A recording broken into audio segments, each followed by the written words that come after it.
Welcome to the commARCH Weekly Podcast Series, a place to share and explore the latest thinking in architecture, building science, materials, and design. Before we begin, please remember to subscribe to one or all of our channels, YouTube, all major podcast platforms, and of course, the commARCH website.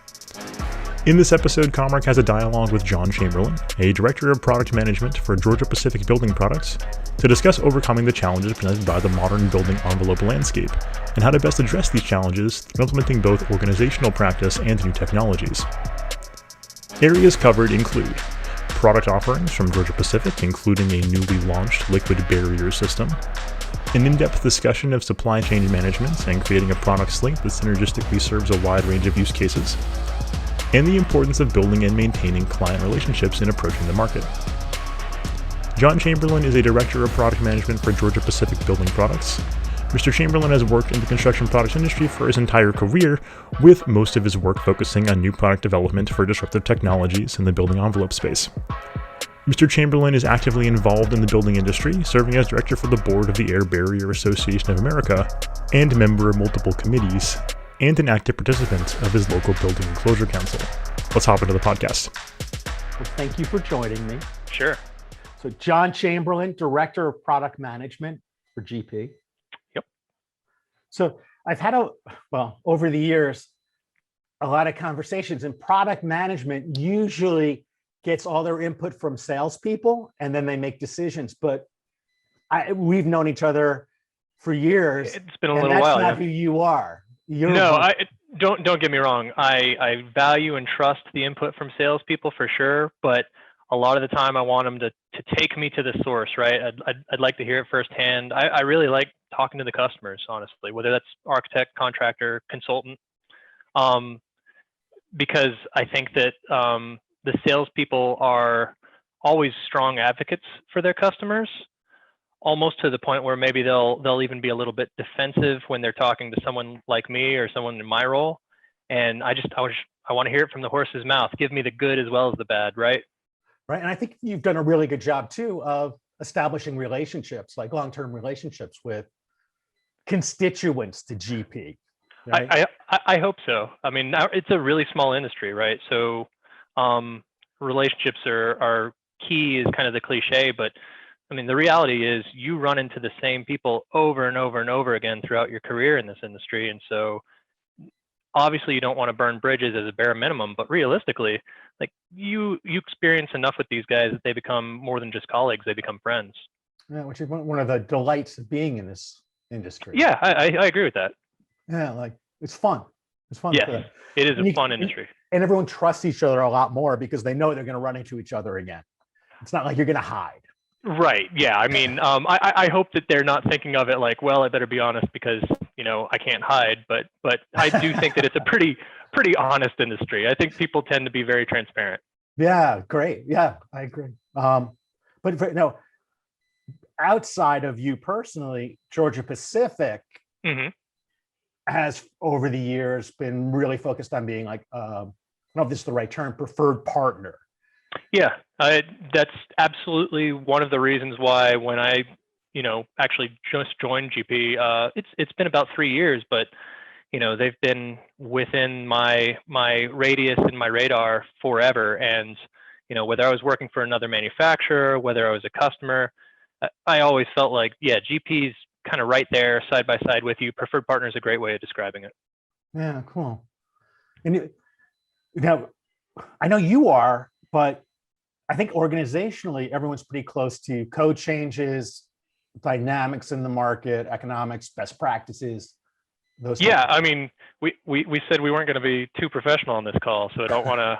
I don't want to serve up too much of the company Kool-Aid, but no, it's actually a part of the culture that we understand what our customers are looking for because we're taking their feedback and their input. We're getting that firsthand information, and we're trying to understand, what's affecting their lives, what's impacting their day-to-day, even, proactively if we can, like what code changes are coming, and therefore what do we need to be able to prepare to speak to when the questions start coming from our customers. So yeah, we try and stay as close as we can to everything from regulatory changes, code changes, industry trends, whether that's design trends, aesthetic trends, even construction techniques. We want to know what's new and where there might be opportunity or value for our customers, or where there might be challenges. Which the reason why I keep gushing about that side is that's what commARCH is based on, is continual listening and having dialogues with our audience and making sure we serve them exactly what they want. Yeah. It's the old rules of you're doing product development because you're this genius that knows all these things and you're disconnected from the market. I don't think we'll do anymore. It's an old model. That's not how it can work. I agree. Now, GP, from my understanding, recently isolated an issue in the market and then put together new products based on an opportunity to help, again, your customers. You might need to help me out a little bit, Dean, because I feel like we do that on a pretty regular basis, or try to, right? Well, okay, that's okay. Good point. Wow, good point. Yeah. Oh, thank you. One for the team. One for your team. I'm thinking more. There's a new product one coming out. Yes. So can we talk about that? But yeah, very well said. Very okay. I salute you. Yeah. If you'll forgive me a little bit, I'll take a kind of short step back. So, I talked about changes to codes and regulations, and maybe the challenges that gives to our customers. And so, for a while now, and I think this has been a trend that GP has followed for several years, but really started to amplify.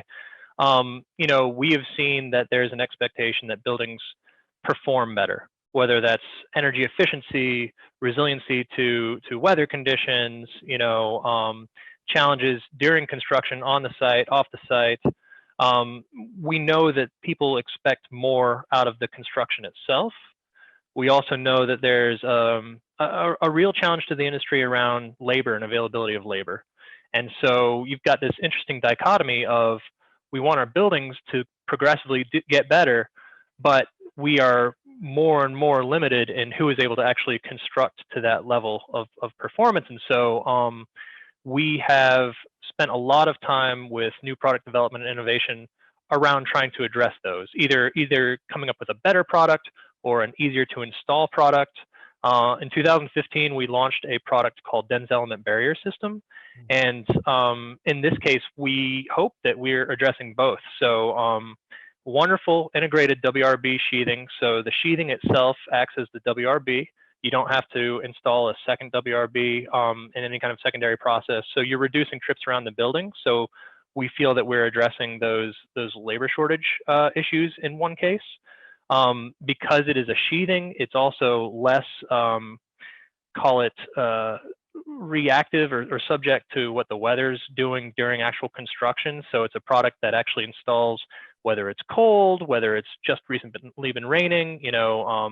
A heavy gust of wind isn't the easiest thing to install sheathing in, but it's much easier to install a sheathing in that situation than it is, a spray applied coating as an example. So really trying to simplify installation, but also build in that high level of performance. So you're not worried so much about mill thicknesses or wrinkles or things like that. So Dense Element in a nutshell is bringing this expectation for higher performance, but simplifying the application, the installation.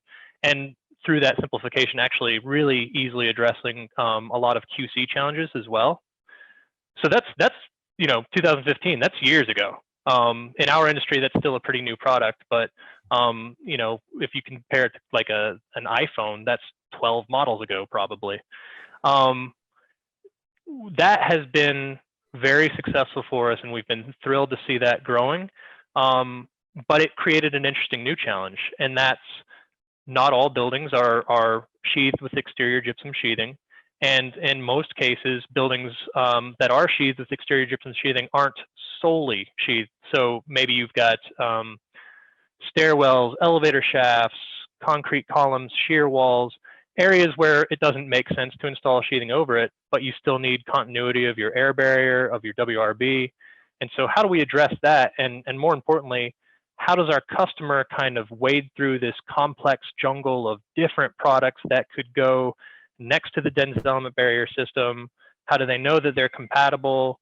We're talking about now a single water resistive barrier, air barrier system, but two different manufacturers that get involved. So who owns that warranty? How do you guarantee performance?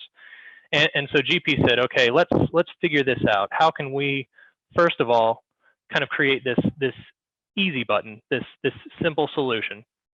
And then secondly, how can we do that in a way that kind of continues this, advantage product addressing these same concerns around a need for performance, but also, wanting to be able to resist certain weather conditions, ease of application, things like that. So yeah, very, very happy to announce that we are launching a product that's called the Densify Liquid Barrier System.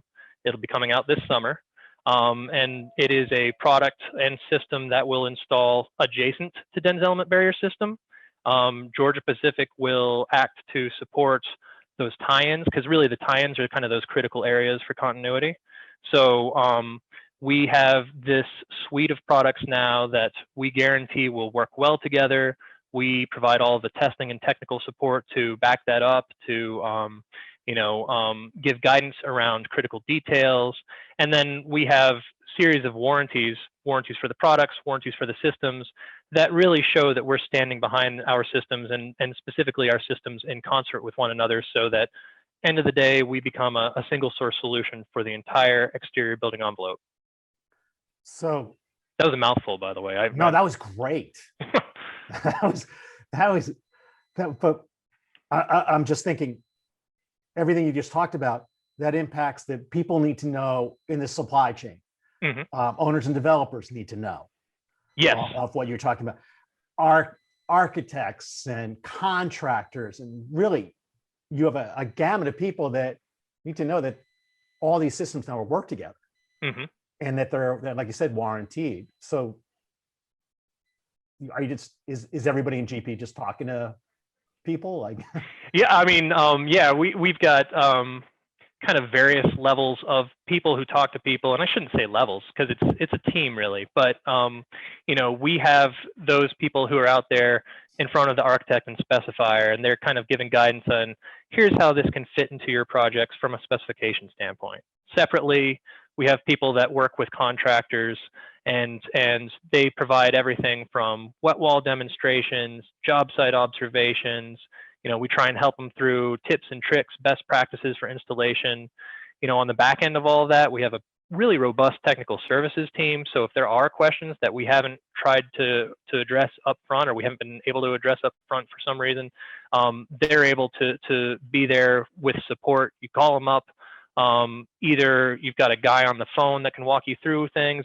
Video chat is so popular now. In a lot of cases, we're actually demonstrating how to do some things over video chat, but then we have people that'll actually go out to the job site and help out as well. So we're trying to hit everybody kind of across that chain. I think a challenge is owners. I would love for owners and developers to have a little bit higher level of awareness of what goes into their buildings, and maybe even a higher level of influence on that, because I do think that they are really benefiting from something like a single source solution, but they trust their architects, they trust their GCs to make the right choices, and so you don't see them quite as well connected. But I feel that we're certainly providing the support that they would need should they ever come looking for it.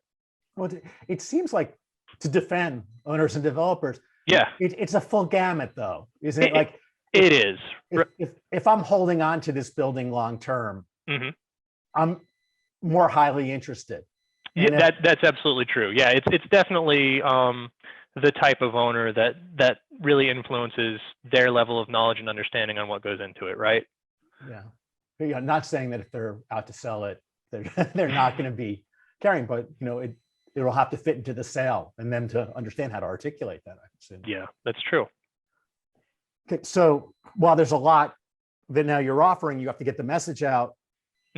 You hit on it now, though, where it used to be a few different meetings and a few different resources. Now you're bringing it down to a single resource, which everybody craves, right? Right. So am I talking to different people at GP when I'm working now, or is everybody pretty much trained on how to help with the full system? I would tell you there are probably obviously areas where people have different strengths. So my person who has a closer relationship with the contractor might not have the same level of understanding of a specification, or which CSI division this product may go to, or what the divisions that might be influenced would be. But he's got a very close relationship with the guy that does specialize in that, and realistically, he's got a better than average knowledge himself already. Our technical support team, they really understand what can go wrong with a project, and their level of experience, their level of knowledge is well beyond what we would expect some of our other guys to have when you're talking about, hey, this is a bad day. But even our most newly trained guy has gone through an extensive training internally and has that awareness of things, if not to understand, at least to watch out for, right? Like here are issues that could cause problems on a job site. Let's make sure we identify those proactively, as opposed to having to come out and see that something has gone wrong if it's a mistake that we could avoid. So it's fair to say that you have still different touch points depending on where you are in this process.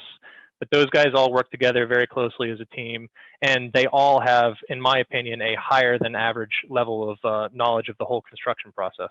Yeah, great. Or you wouldn't put them in that role. That's exactly right. Yeah. Yeah. But I think you hit on this before. I just want to make sure it's clear. But members of the GP team will engage in the process at different points to ensure that everything goes properly. Yeah. So members of our team will work with the specifiers. They're literally writing the spec as they're designing the building.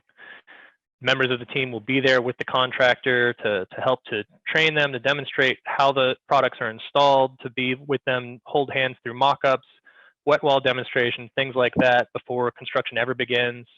They'll be there during the process itself, offering job site observations, kind of pointing out tips and tricks that might help to improve efficiencies, things like that.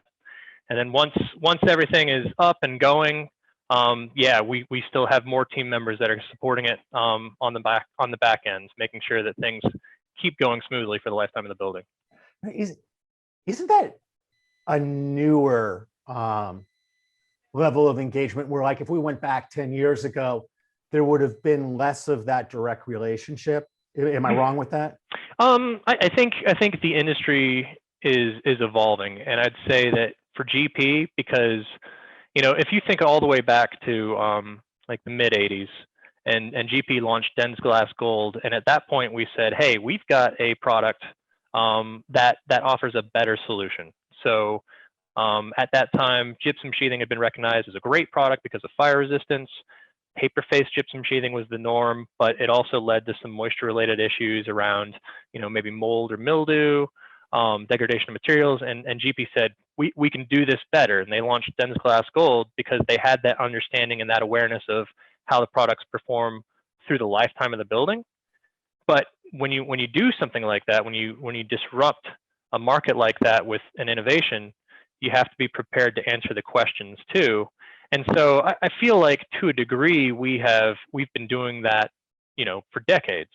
And I think the industry has evolved in a way where they've said, we can make a really good product, whatever the manufacturer is, we can make a really good product, but to really have value and be a partner with our customer, we need to understand how that product gets installed, how it works, what it's working in concert with or adjacent to. And so, I think GP has probably gotten there faster than many. And I think that's why the brand is well trusted.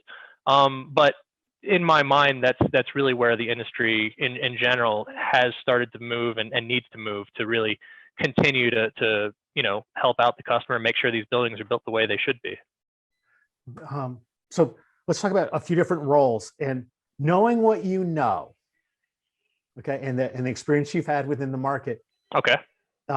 If you were an architect, what are some of the questions you would ask a member of GP that would strengthen their ability to make a great building? If I were an architect, I think first and foremost, I'd want to understand from a member of GP, why would I want to use your product? What does your product bring to my project, to my building? And I expect them to not just give a sales pitch, but really talk about, hey, when we talk about this product as it relates to building code, when we talk about this product as it relates to, ability to install, even when we talk about this product in terms of maybe how it can, save material cost or expedite construction schedule, I would think that anyone within GP can answer those questions. They probably nuance that more so for the architect in this case, really around performance, fire resistance, water resistance in the case of DENS Element and DENS Defy. What type of project might have a big bearing on that? So my guys can talk about fire rated walls and maybe the need for more extensive hourly fire ratings. If, as an example, it's like an urban infill project where you have close adjacency to another building, they can all speak to that very, very intelligently. But it's rarely just the product anymore, right? If we talk about fire rated walls as an example, now we're talking assemblies. We're talking about interior, exterior, insulation and framing in between. And so they are very adept at either speaking to that or know exactly where the resources are, where they can point the architect that way. And sometimes that's the ask. Sometimes it's not, hey, person from Georgia Pacific, spell this out for me. It's show me what my options are. Give me a good push in the right direction so that I can see for myself how I might want to design this building. And then as I have questions, be available to me to answer those questions. And so a lot of times that's the engagement that we'll see with our design customers in particular. I'm just thinking for an owner and developer, we hit on that earlier. Mm-hmm. What would you like them to ask you that they might not know? And in considering that their eye is on the occupant experience and the mm-hmm. occupant seeing value of whatever they do, right? Right. Yeah, I think I would want the owner or developer to ask exactly the question that you just asked me, like, why GP? And what are you guys bringing to the table other than a good product? And that's where I would like them to see that, hey, we've built in all of these additional supports with the thought that it's not a single individual that makes all the decisions or constructs the building or anything. And all these different influencers through the value chain are going to have different priorities and different questions. We've put something in place to try and address all of those. And so I think if an owner and a developer sees that coming from a company like Georgia Pacific, they say, I have good peace of mind. I have trust that these guys know what they're doing and they're going to help me to build a building that, that I want, that I deserve. Nice. Could be. So for whoever's listening in the audience, obviously they should be subscribing to commARCH. They should no doubt all of our content and all that.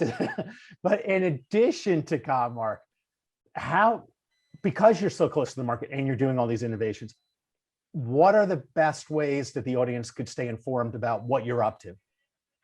Well, so Georgia Pacific obviously has our own social media channels. We're on Instagram and LinkedIn and Facebook, and we do a fair amount of promoting and advertising. But more than that, I think it's our engagement with various industry organizations. We're very active with CSI, IIBEC, the Building Envelope Councils. I'm a little bit biased. I'm a big fan of the Air Barrier Association of America. Wait, aren't you on the board or something? I am on the board. Nice. On a number of committees. So we do, as we kind of talked about earlier, try and stay very engaged with the industry. And so those organizations that are out there to help the various specifiers, architects, consultants, contractors, we try to stay active with all of them and be resources for them as well.